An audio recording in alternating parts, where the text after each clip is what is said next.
I think the biggest challenge that we see in healthcare today is the significant rise in chronic conditions amongst the population. So when you look at the age of the population that is today, there's around 30 million people that have three or more chronic conditions, and just the simple aging of the population is taking that over the next 15 years from 30 to 85 or 90.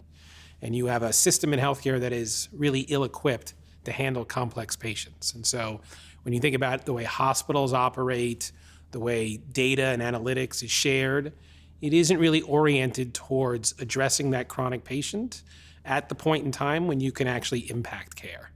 And so the system needs a pretty significant overhaul to handle this cost. And it comes at a time when hospital systems are virtually zero profit. And so they're scrambling for every dollar they have to invest in any technology or other ways to improve their ability to do it.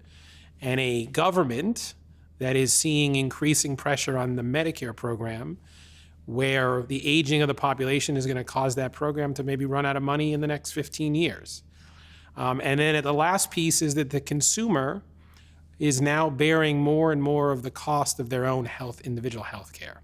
And so if you were to go back about 10 years, what you would find is that healthcare spend and spend on things like communications was roughly the same for a household.